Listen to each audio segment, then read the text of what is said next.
Merci d'accueillir sur cette scène, accompagnés par Salma Hayek, Gérard Collomb et Jean-Jacques Kéran, le prix Lumière 2015, Martin Scorsese. Bonsoir, bonjour, l'image de la semaine, quand on aime le cinéma, c'était ça, c'était la réception, l'accueil réservé à Martin Scorsese ce week-end à Lyon, n'en déplaise à Thierry Chaise, je vous expliquerai pourquoi. L'accueil réservé à Martin Scorsese à Lyon dans le cadre du Festival Lumière qui depuis 2009 récompense de très très grands cinéastes indiscutables. Devant 15 000 personnes, on a senti passer un courant de ferveur et un frisson chez ce grand cinéaste qui n'en revenait pas d'être là où le cinéma a commencé, c'est-à-dire rue du premier film, Léo Hangar. On va avoir l'occasion d'en parler tout de suite, mais avant, générique.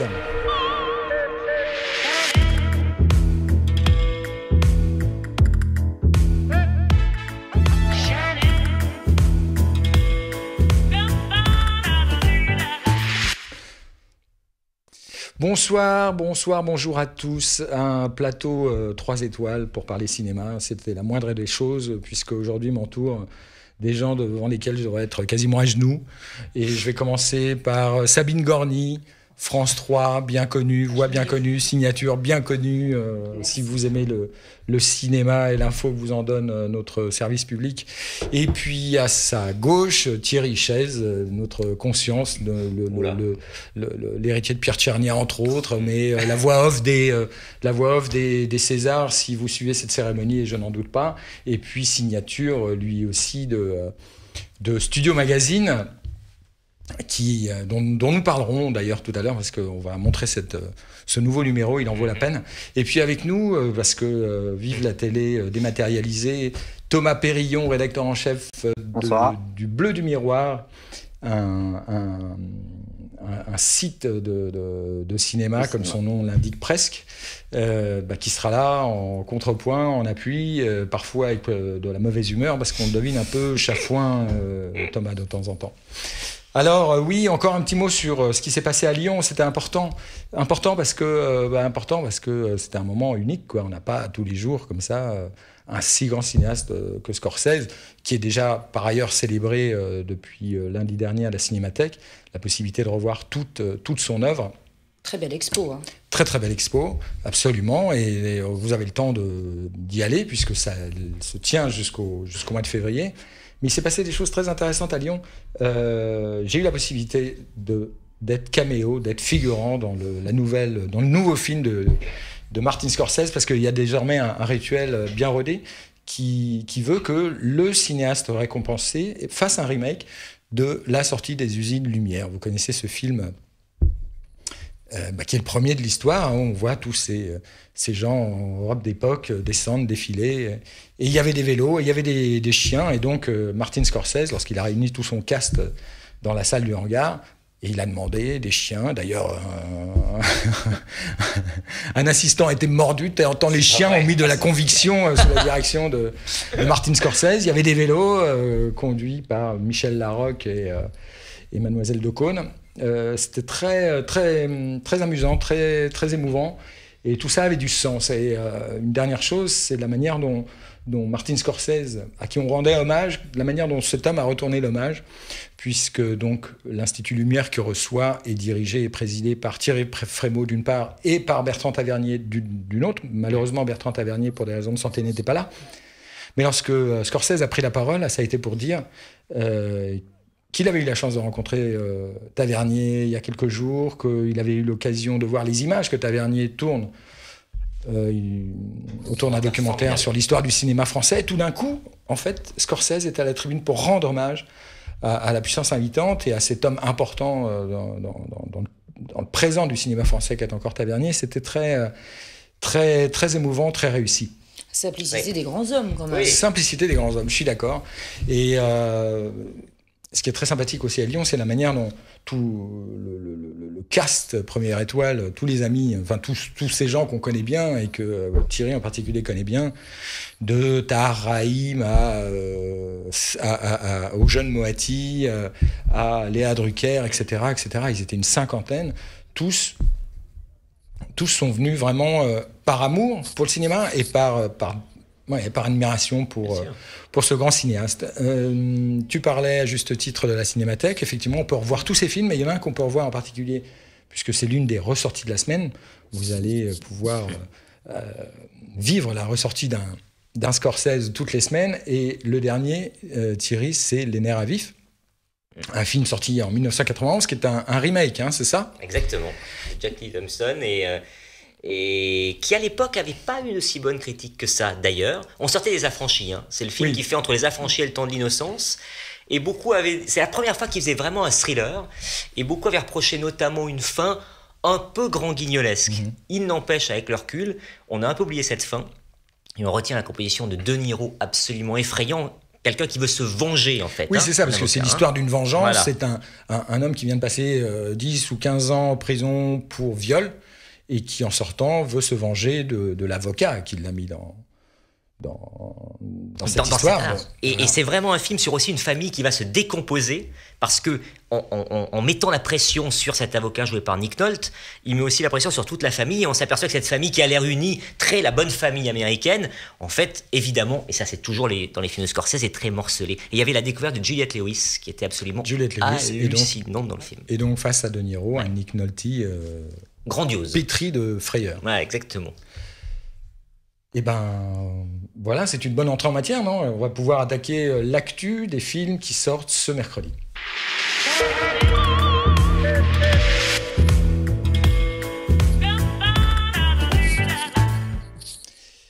Et on va même prendre un petit peu d'avance sur un film qui ne sort pas ce mercredi, mais qui sortira dans 6 mois, qui est le nouveau biopic consacré à Steve Jobs. L'avant-première a eu lieu à Londres. Le film est déjà sorti dans un complexe de 4 salles à New York et à Los Angeles. C'est d'après un livre qui avait fait scandale en son temps, une biographie non autorisée comme on dit. Et d'ailleurs, le film a fait bugger Laurence Powell Jobs, donc la veuve de ce créateur.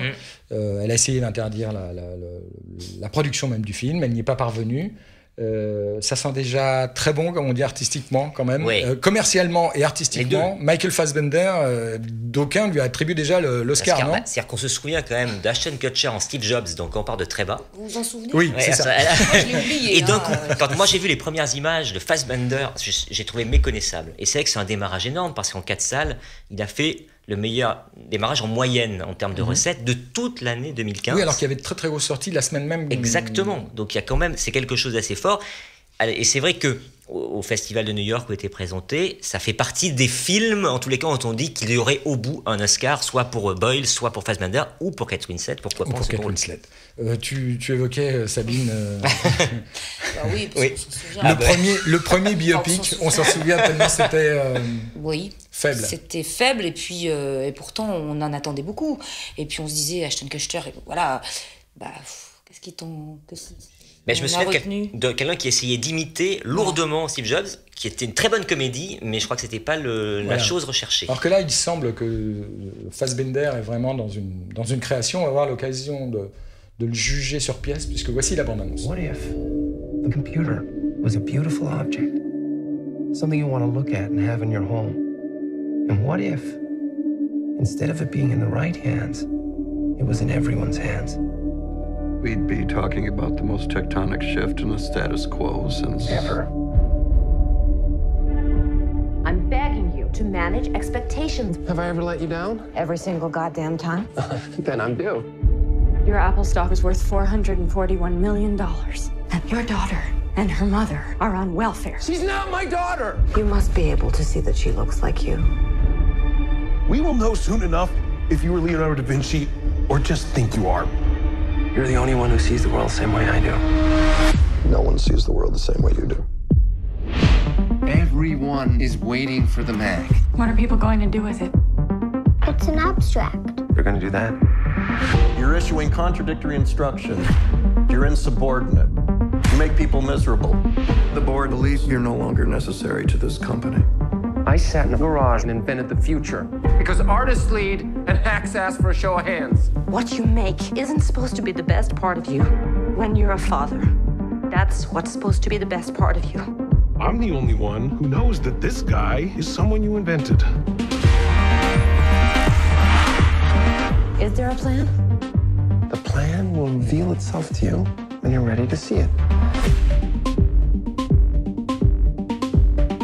Well, it's happening. The comeback of a superstar. Co-founder Steve Jobs. Steve Jobs is returning to Apple. Two most significant events of the 20th century. The Allies win the war, and this. Ladies and gentlemen, Steve Jobs. Jobs de Danny Boyle avec Michael Fassbender. Thomas, qu'est-ce que ça vous inspire? Est-ce que ça y est, vous êtes en transe, vous comptez les jours jusqu'au début janvier pour aller voir ce grand film? Enfin, c'est a priori grand film. Alors déjà, il a été décalé au mois de février apparemment pour la sortie française, mais ça donne quand même vachement plus envie que la version avec Ashton Kutcher, Sorkin au scénario, Fassbender, Winslet dans les rôles principaux, ça a de la gueule. Ça a de la gueule, hein. Ça donne envie, c'est ça? Ah oui, clairement. Ça donne envie de découvrir. Et puis, il y a eu quelques échos, effectivement, comme quoi Fassbender pouvait être un prétendant sérieux à la statuette. Sabine dit quelque chose de juste, c'est qu'ils n'ont pas l'air déguisés sur cette bande-annonce. Quand on a comme référence le souvenir de du précédent biopic avec Ashton Kutcher. Oui, c'est vrai, les maquillages sont assez discrets, donc c'est un plus. Très bien. Eh ben, on va attaquer l'actu cette fois-ci pour de vrai avec la première sortie importante de cette semaine. Il s'agit de Chronique de Michel Franco avec Tim Roth, un film que nous avons eu le plaisir ou l'émotion ou le choc de découvrir à Cannes pour certains, ou peut-être l'ennui, vous allez me l'expliquer. Sortez vos mouchoirs, hein, déjà, sortez vos mouchoirs. Moi, sortez vos mouchoirs. Effectivement, c'est un film lourd, puisque l'histoire, c'est celle d'un aide-soignant que joue Tim Roth, un type qui accompagne les gens en phase terminale. Il est très, très efficace, très, très précis, et ses relations dépassent le cadre familial. Les relations qu'il a avec ses malades dépassent le cadre familial, et l'intelligence dans le récit de Michel Franco, réalisateur mexicain, pardonnez-moi, je le précise, c'est de distiller comme ça par petites gouttes des éléments qui vont permettre de compléter, en tant que spectateur, le portrait de cet homme vraiment intrigant. Ça peut être... il peut y avoir une forme de refus d'obstacle pour des spectateurs peut-être habitués à un cinéma qui vous accompagne, qui vous tienne un peu plus par la main. Je ne sais pas ce que vous en pensez. Mais pour se remettre dans l'ambiance, on va voir la bande-annonce. 1, 2, 3. Do you always go to your patients' funerals? Sometimes, yes. I just want to ask you a couple of questions about my aunt. I'm sorry. This is David. Can you say hi, David? Fuck you, Mildred. You married? No. It's better. Women are unbearable.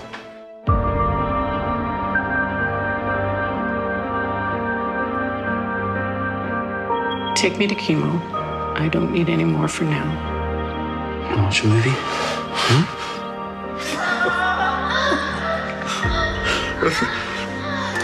That's art. When did you get back? 2 days ago. Are you staying? Yeah. Do you think of him? I'm not doing it anymore. If you care for me, then help me. If you helped your son, why not?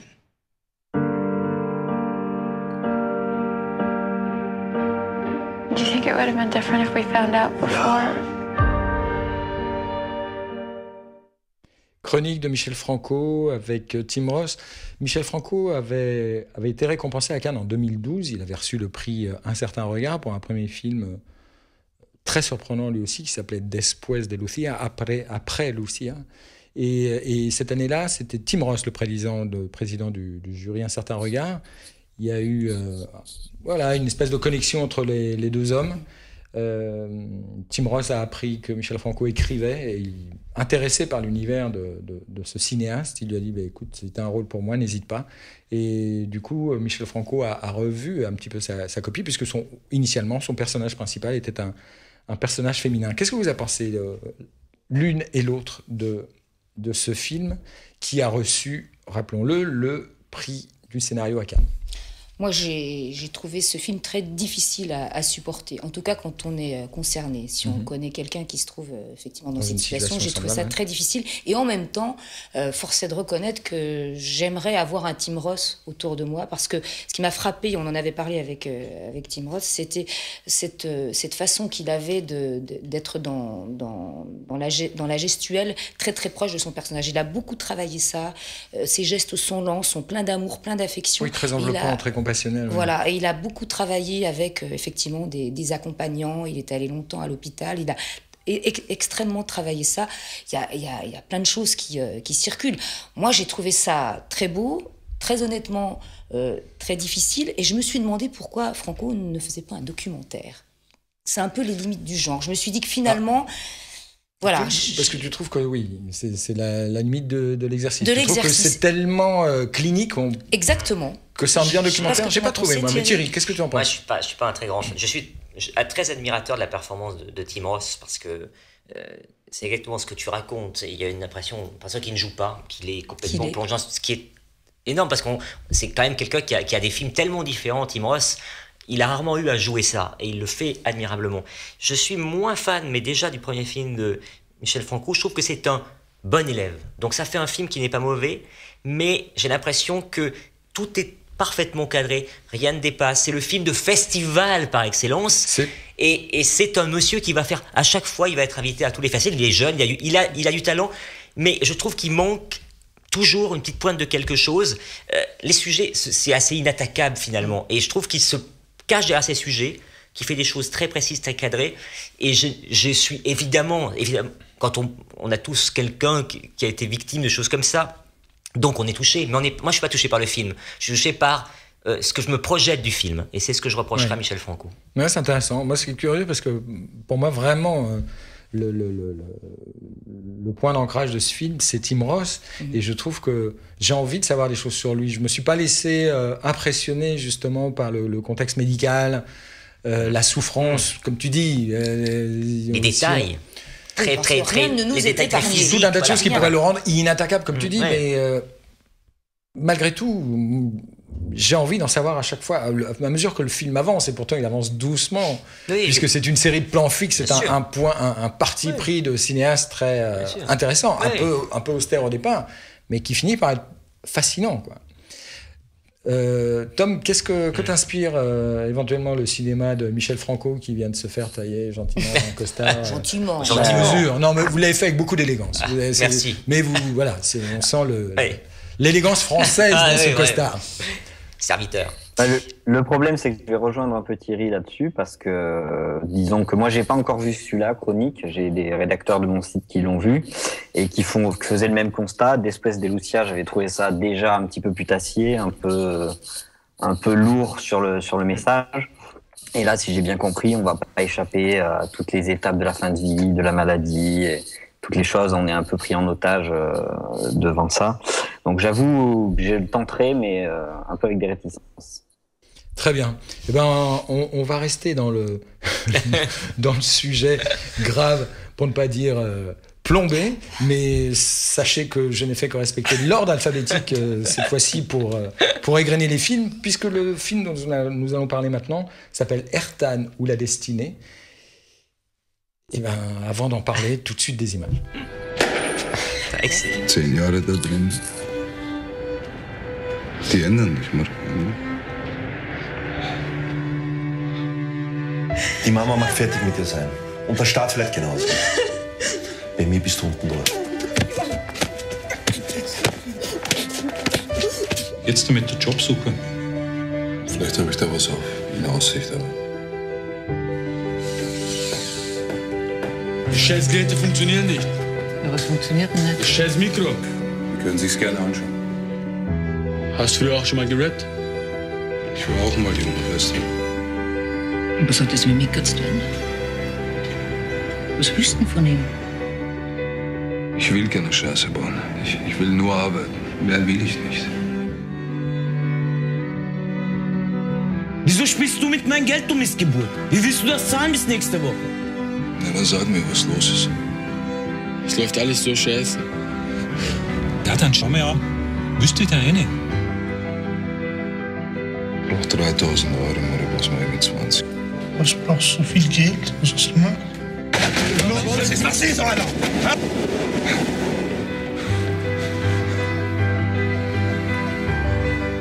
Und ich will nicht, dass er so wird wie ich.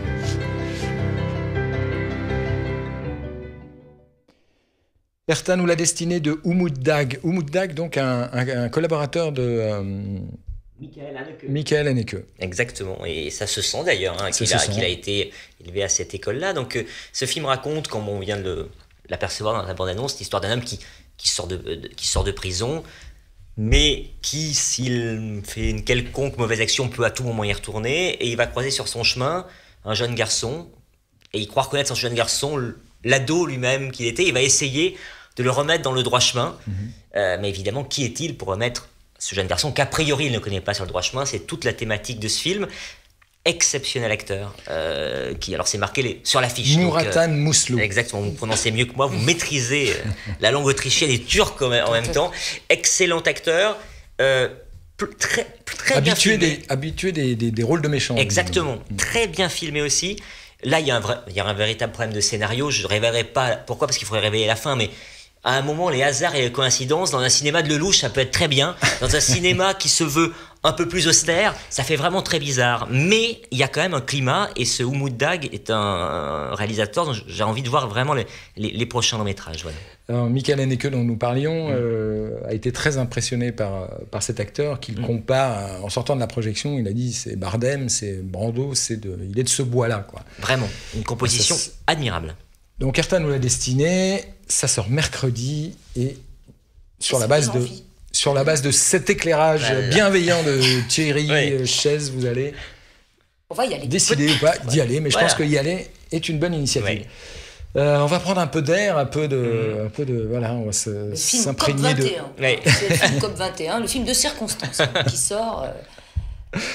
Exactement, oui, tu parles de la glace et le ciel de Luc Jacquet, donc un fabuleux documentaire qui lui aussi, beaucoup de films qui sortent cette semaine ont été présentés à Cannes. Celui-ci avait fait la clôture hors compétition, donc Luc Jacquet, c'est La Marche de l'Empereur, vous vous souvenez, ce cinéaste si habité et passionné par la nature qui nous a rapporté de Los Angeles l'Oscar du film étranger. Et donc là, qu'est-ce que Luc Jacquet nous raconte? Il a fait une rencontre, il est tombé intellectuellement et affectivement amoureux d'un monsieur qui s'appelle Claude Lorius, l'homme qui connaît l'Antarctique comme sa poche, et ce depuis 1957. Il a fait une vingtaine d'expéditions là-bas. Il a été sans doute un des premiers scientifiques à nous alerter des problèmes de réchauffement climatique. Les images. Je m'appelle Claude Lorius et j'aurai 23 ans pour toujours. Les expéditions polaires françaises recherchent un jeune étudiant pour une mission scientifique de plus d'1 an en Antarctique. Une excellente forme physique est exigée et de préférence un certain goût pour l'aventure. On ne voit pas arriver l'Antarctique. On bute contre lui. J'en suis rentré avec un regard unique sur le monde et surtout cette empathie folle pour la planète sur laquelle je vis. Je me retrouve là-bas, loin du monde, où l'existence est pleine de défis et de fraternité.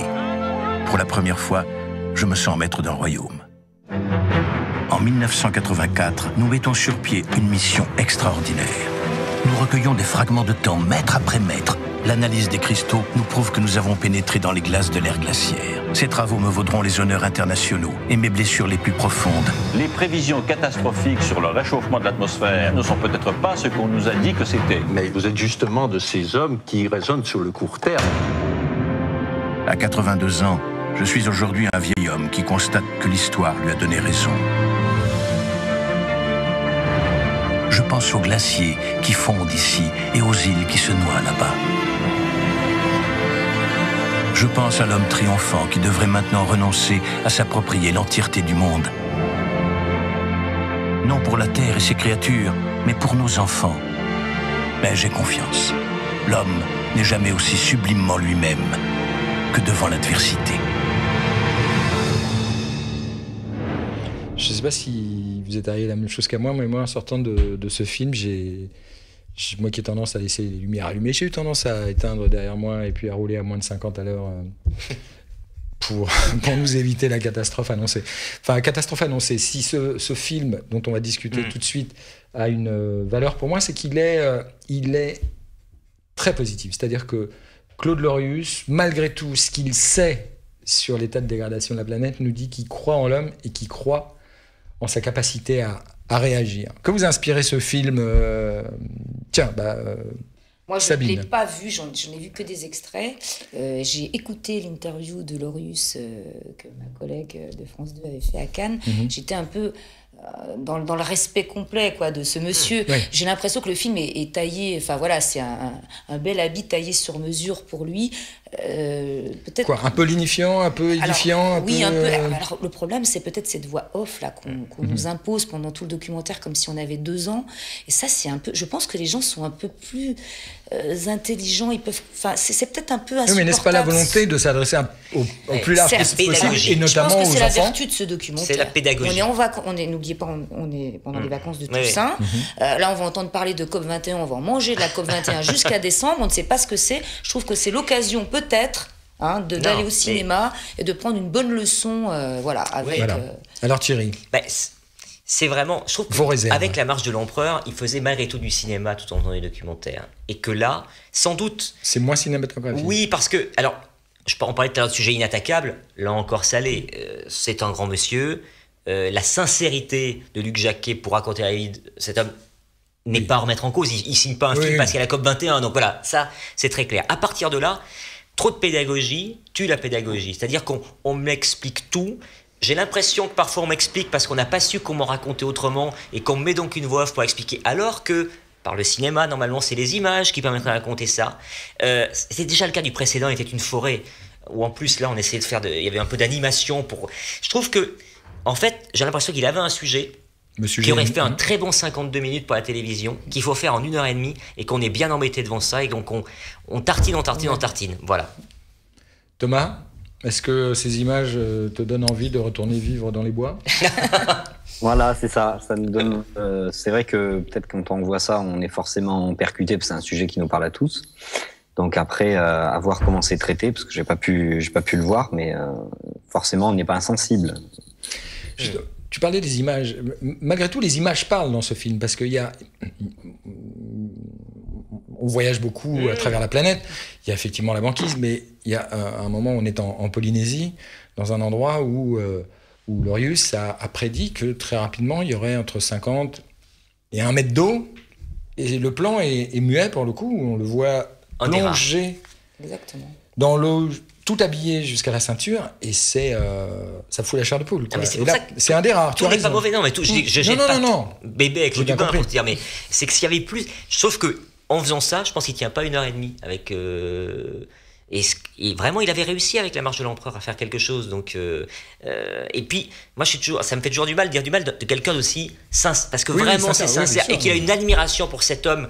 Et à juste titre, vraiment, outre le fait qu'il a prédit des choses, on sent dans son œil la passion qu'il a. Et donc, voilà, c'est à regret que je n'ai pas aimé. J'y allais, et en plus, le fait qu'il ait fait la clôture de Cannes, l'a mis, je trouve, sous le feu des projecteurs un peu trop fort par rapport à ce qu'elle filme. D'accord. Mais on est d'accord, Sabine ? De musique tout le temps, mais enfin, c'est la musique pompier. Mais il a raison, Thierry. Mais laissez-nous juste admirer des images. On n'est pas obligé d'avoir du son sans arrêt. Vous êtes d'accord, Thierry ? Ah, mais moi, je suis d'accord. Cette musique, comme si on n'était pas capable vous voyez, de profiter de ces images-là qui sont. Je sais pas. L'Antarctique, c'est le silence, non ? Le monde du silence aussi. Non, mais c'est vrai que la musique tend à paraphraser un peu. Oui, exactement. Mais c'est l'aspect pédagogique. On prend par la main, et en effet, je pense qu'il y a une volonté de toucher les scolaires et de toucher des gens qui sont pas forcément sensibles au sujet. Donc attention, vous allez avoir peur. Attention, voilà, c'est ce principe-là. On va rester dans l'univers documentaire, puisque cette semaine sort aussi L'image manquante de Ritipan.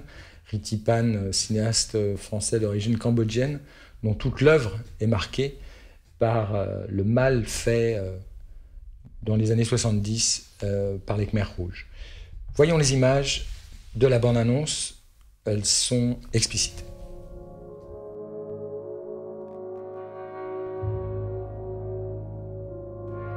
Il y a tant d'images dans le monde qu'on croit avoir tout vu, tout pensé. Depuis des années, je cherche une image qui manque. Une photographie prise entre 1975 et 1979 par les Khmers rouges quand ils dirigeaient le Cambodge. À elle seule, bien sûr, une image ne prouve pas le crime de masse, mais elle donne à penser, à méditer, à bâtir l'histoire.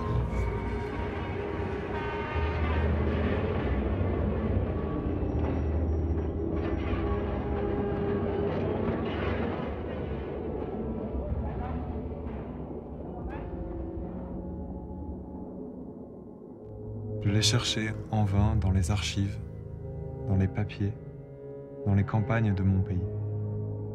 Maintenant, je sais. Cette image doit manquer. Je ne la cherchais pas. Ne serait-elle pas obscène et sans signification ? Alors, je la fabrique. Ce que je vous donne aujourd'hui n'est pas une image ou la quête d'une seule image, mais l'image d'une quête, celle que permet le cinéma.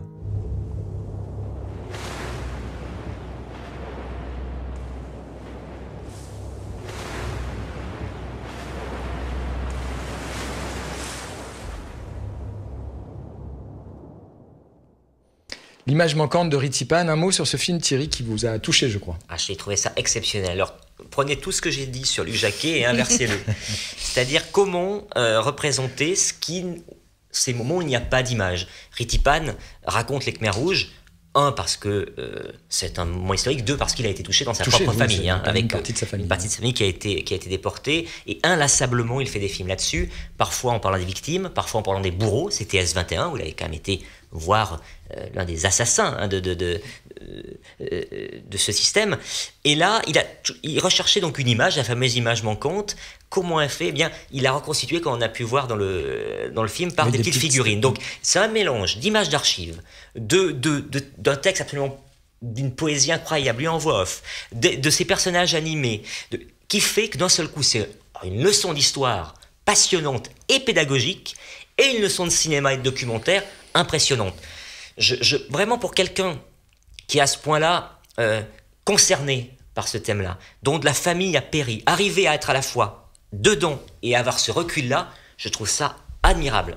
Moi, je pense que Ritipan est un des plus grands documentaristes d'aujourd'hui, et que c'est un travail... Il était à Cannes, non pas mais il y a deux ans, passé sur Arte. Le fait qu'il sorte en salle, même si ça marche pas beaucoup, rend hommage à vraiment un des plus grands cinéastes d'aujourd'hui. Absolument. Voilà qui est joliment dit. D'ailleurs, le film a représenté pour la première fois le Cambodge aux Oscars en 2014.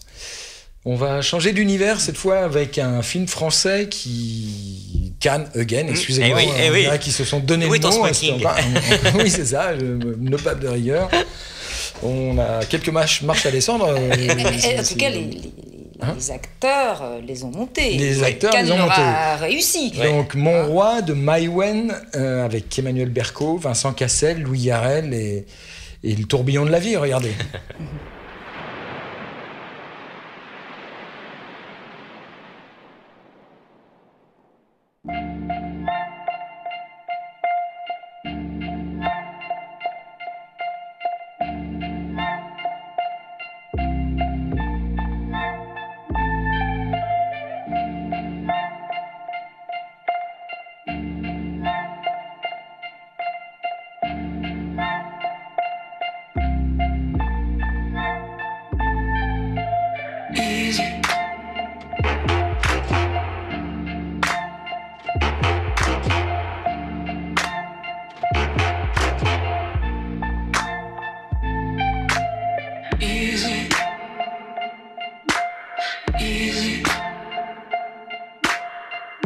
You break the bridle to me.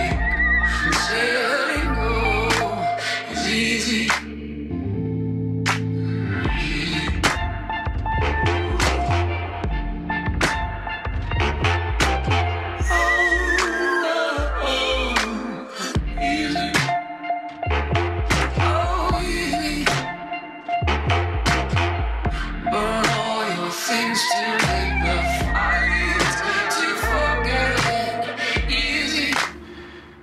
Je te connais pas en fait. On se connaît pas en fait.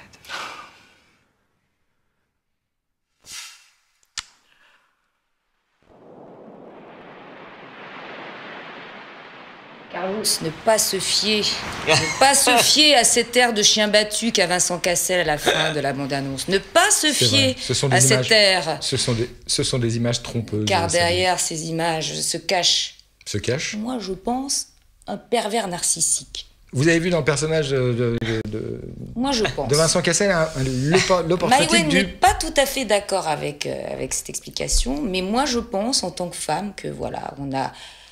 Moi, j'ai beaucoup aimé ce film. On a l'autopsie d'un couple, le délitement d'un couple, et on assiste, grâce au cinéma vérité de Maïwenn, au naufrage, à la dérive d'un couple sous nos yeux, un peu fasciné, en voyeur. On est vraiment dans l'intimité de la chambre à coucher, c'est le cas de le dire.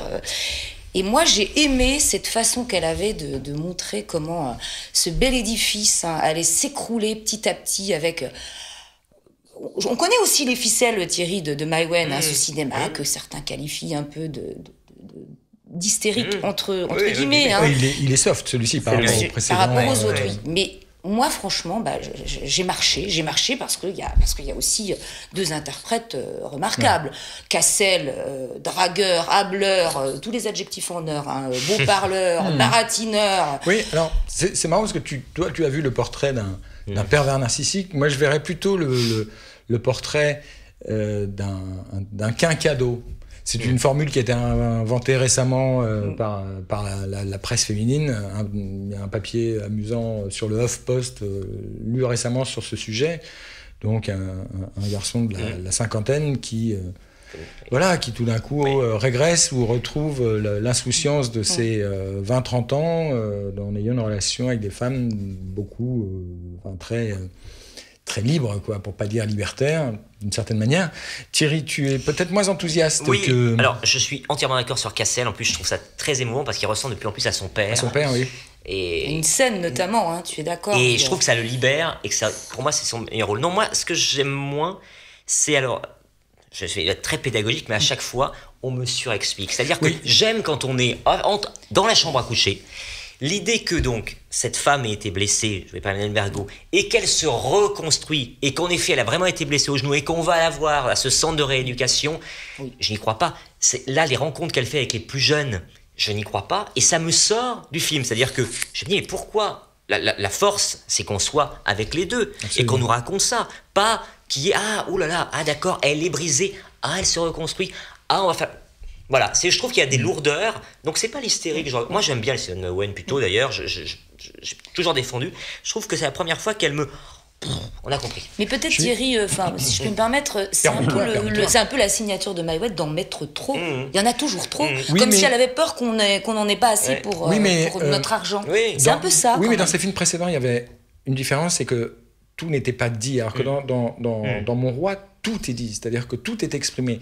Il n'y a pas de... Les personnages ne tombent pas le masque puisqu'ils sont à découvert en permanence. Il n'y a pas de... On sent pas derrière des choses où on devine pas ce que ces gens-là pourraient cacher. Ils sont tellement dans l'exhibition d'une certaine manière, et c'est pas un jugement de valeur, que tout est là. Après, ce qui sauve ça, ou ce qui transcende ça, c'est le jeu d'acteur. Et on va revoir un extrait très précisément pour illustrer ça. Joseph, je te présente la femme de ma vie. Bienvenue dans ma modeste officine, mademoiselle. Aussi loin que porte ton regard, tu peux choisir ce que tu veux. C'est pour toi. C'est à toi? Non, c'est pour toi. C'est pour moi. C'est Joseph et moi qui te l'offrons. Vas-y, prends des crèmes, prends des brosses à dents. Prends des pompes à venin. N'hésitez pas, je mets ça sur sa note, on a l'habitude. Bah ouais. De l'exo. Oui, d'accord, très bien. S'il te plaît, 2 boîtes. Oui. Pour toi? Tu prends ça, toi? Pas du tout. Mais pourquoi tu prends ça? Et alors, dis-moi un truc. Et le Viagra? Eh bien, le Viagra. Bah écoute, on en a, évidemment, on en a. Eh ben, j'aimerais bien en prendre un petit peu. Si. Vous voulez vous amuser avec ça? C'est pas dangereux pour le cœur? Non, pas du tout. Non, ça Je sais, rien pour le foie. Aucun souci. Alors, donne-moi une boîte juste. Mais non, mais on n'a pas besoin de ça. Ça dure combien de temps? Ouais, ça dure 12 heures. Donc. 12 heures?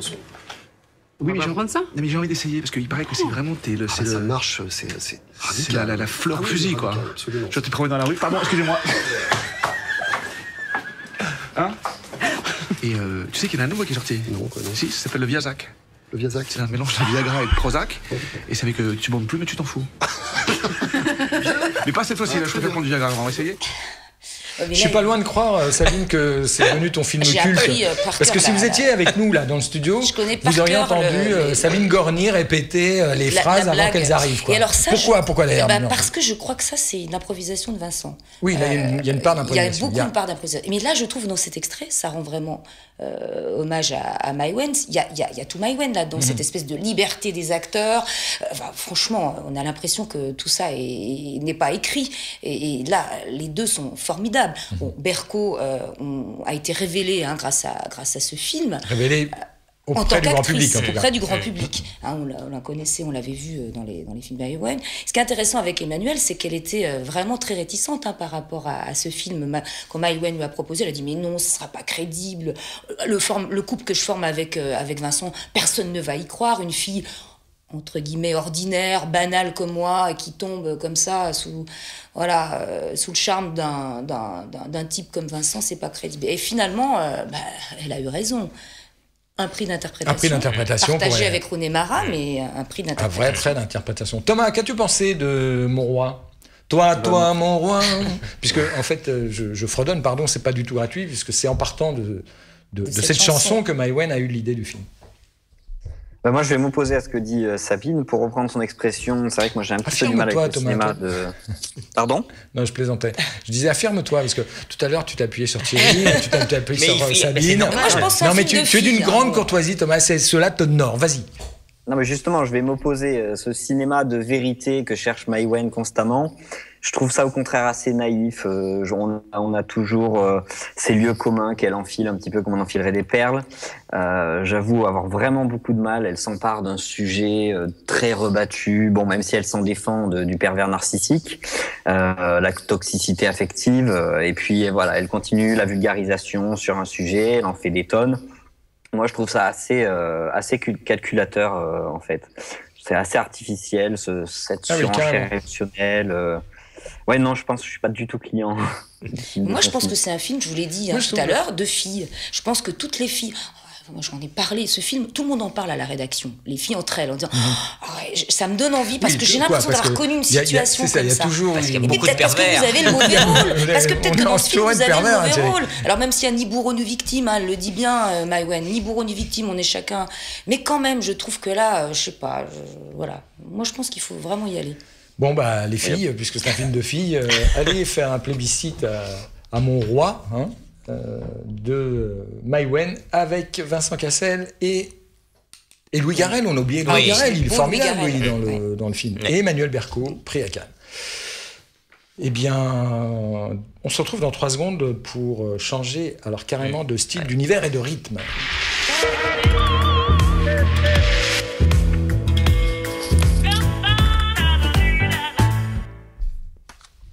Peter Pan, croyant en avoir fini depuis Walt Disney 1953 et ce fameux dessin animé. Eh bien non, c'est visiblement dans les vieux pots qu'on fait les meilleures confitures. Enfin, je ne sais pas si c'est des meilleures confitures en la matière, mais voilà une nouvelle adaptation, une nouvelle variation autour du personnage créé par J.M. Barrie.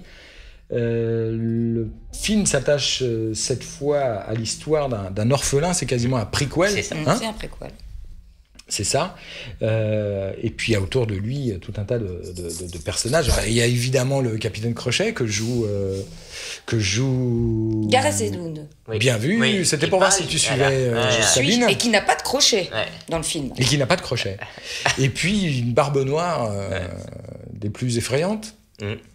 Le beau Hugh Jackman. Le beau Hugh Jackman, peu habituel des rôles de méchants. Il ressemble à une geisha. Eh bien, voyons à quoi ressemble la geisha sur la bande-annonce. Magnéto, Ben. I'm going to tell you a story about a boy who would never grow up. About the pirate who wished to catch him. About the island where fairies roamed. But this isn't the story you've heard before. Welcome to Neverland! Are you brave, Peter? I tried to be. We have an ancient prophecy. It tells of a boy who would lead an uprising against me. A boy who could fly. I'll be darned. We've been waiting for you, Peter. Blackbeard won't stop searching. There's only one place he wouldn't dare look. Holy pudding! It was written, when you return, you'd unite our people against the pirates. Mind if I cut in? Now kneel. I will never bow to you. Do you know how to work a ship? How hard can it be? It's a lot harder than it looks! We're sailing now!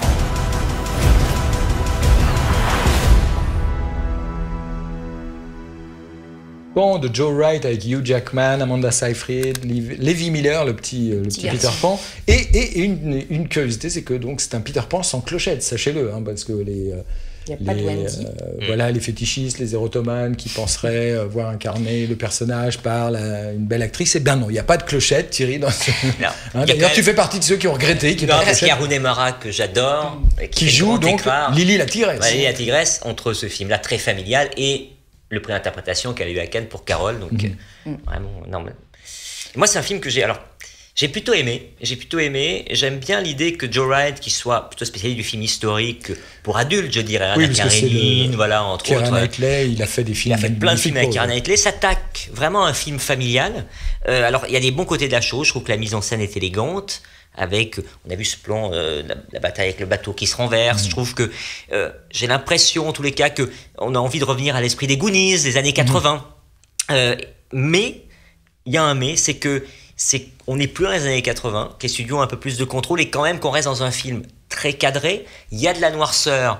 Mais mais on sent qu'on pourrait aller un peu plus loin et que je pense qu'il y a quand même ceux qui disent attention, trop de noirceur pourrait nous couper un public, à tort, parce que d'ailleurs ça ne marche pas du tout, mais voilà. Donc j'ai ce regret-là, c'est-à-dire que ce film m'a laissé entrevoir plein d'espoir et certains ont été déçus.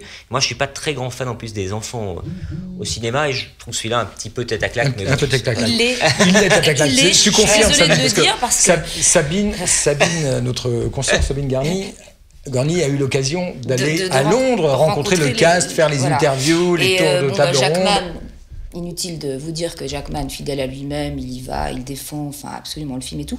Moi, je suis tombée, je pense, le lendemain de l'avant-première, un peu arrosée, et donc je dois dire que les gens n'étaient pas en grand état, hein, ni même Joe Wright, qui n'avait pas grand-chose à dire sur son film. J'étais un peu déçue d'ailleurs. Et quant à Gareth, oui, enfin voilà, ils étaient trois, ils étaient rassemblés trois. Et alors le petit garçon prenait la parole tout le temps. Je vous assure, c'était un peu agaçant. Vous voyez ces petits enfants premiers de la classe qui ont appris par cœur ce qu'ils doivent dire. Et vraiment, bon, franchement, il est exactement comme dans le film. Pan sur la tête, c'est ça? Non, pan sur la tête, oui. Mais honnêtement, alors j'ai montré le film à un psy cet après-midi qui a retrouvé quand même tout l'univers de Barry. Hein. C'est à la fois très noir. Il y a ce pays Neverland qui est quand même fantastiquement brossé par les studios. Oui, c'est vrai. Non, mais c'est très beau. C'est vraiment très beau visuellement. On est dans presque dans l'attraction de Disney. Là, on est vraiment, on est dans le bateau volant. Hein.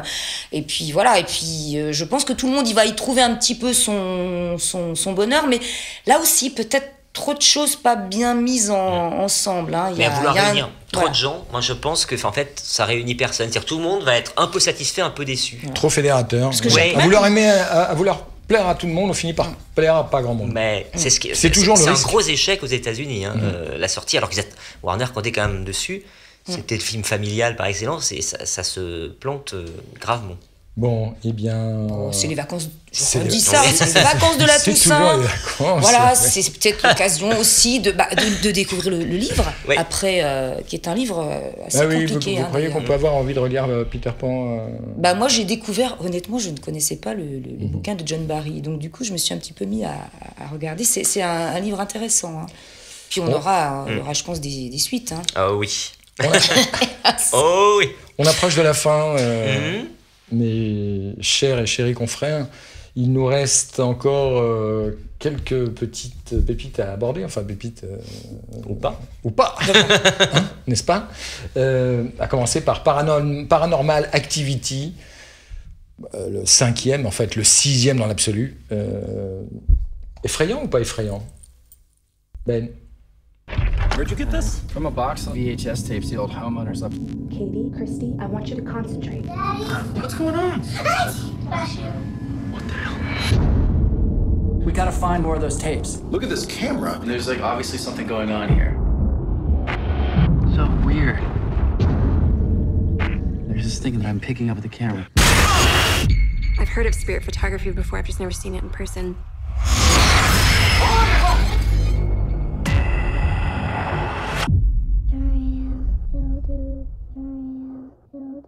What are you doing in here? What did she say? Is she talking backwards? Is she saying Bloody Mary? Whatever's happening is connected to the tapes. She has never tried anything like this before. He's gonna take me away. Toby. What if someone conspired for us to be in this house? This is no coincidence. I believe she's part of a prophecy.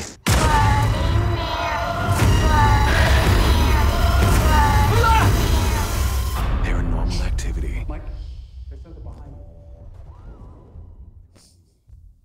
Paranormal Activity de Gregory Plotkin. Alors c'est le 6e épisode. En fait, c'est Paranormal Activity 5. Mais entre le 4 et le 6, il y a eu ce qu'on appelle un spin-off, enfin un épisode dérivé. Me demandez pas de vous expliquer trop précisément parce qu'on va vider la salle. En tout cas, voilà, il y a mieux que de jouer au loto. Il faut écrire des histoires comme Paranormal Activity qui a ramassé 700 millions de dollars si on cumule les recettes de tous les épisodes. Voilà, vous aimez avoir peur, allez-y. Film de genre. Enfermez-vous, film de genre. Et dites-nous à la limite si vous nous conseillez, on va retourner les rôles. On va terminer sur un film important ne serait-ce que parce que l'homme qui l'a signé c'est Ridley Scott. Ça s'appelle Seul sur Mars et on attaque les images tout de suite et on commente. I guarantee you that at some point everything's gonna go south on you. Ready? You're gonna say, this is it. This is how I end. Commander, Mark is dead. We have to go now.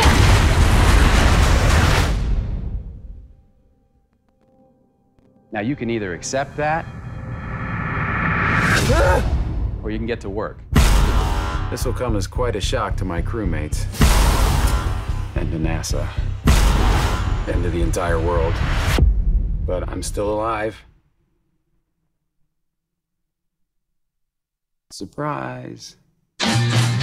Here's the rub. It's gonna be 4 years. Alors Thomas, ce Ridley Scott, un grand Ridley Scott?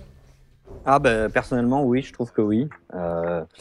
Je trouve qu'après un Exodus qui était franchement décevant, qui était lourd, qui était pas réussi, quoi. Là, on retrouve un Ridley en grande forme, qui se lâche, qui se fait plaisir. Il y a quelque chose d'excitant dans cette histoire où, pour une fois, c'est pas un homme qui sauve le monde, mais le monde qui va chercher à sauver un homme.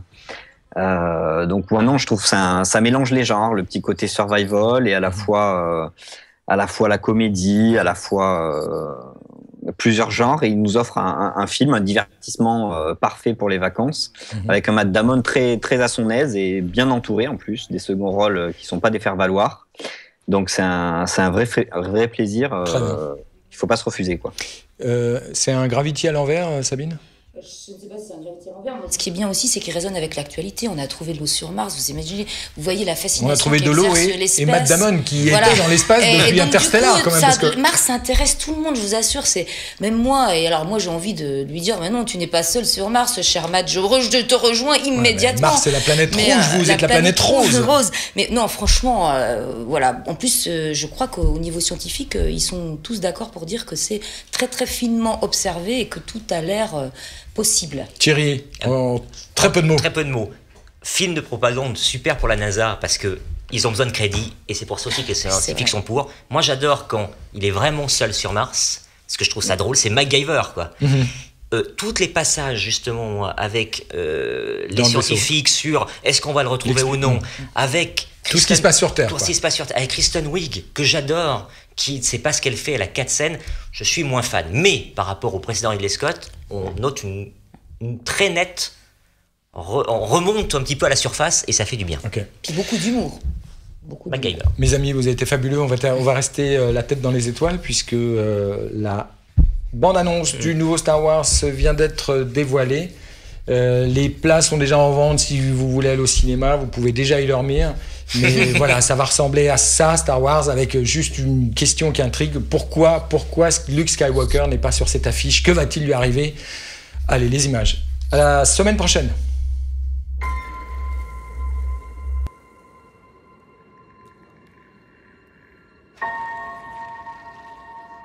Who are you? I'm no one.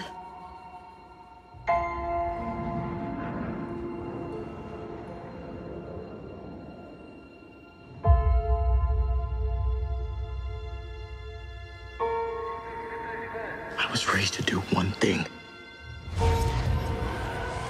But I've got nothing to fight for.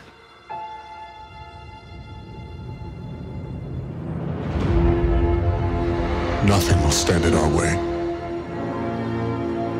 I will finish what you started.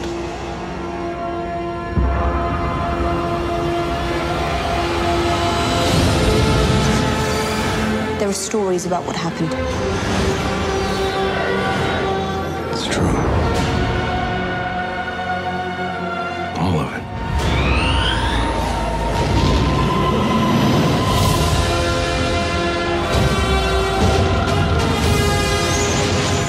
The dark side. A Jedi.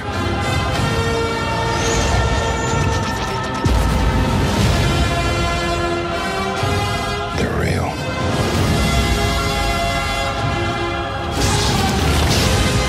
The Force. It's calling to you.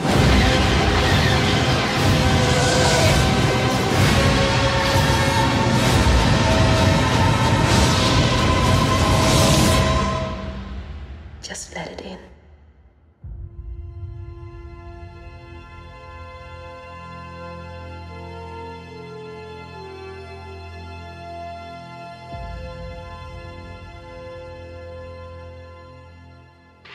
Thank you.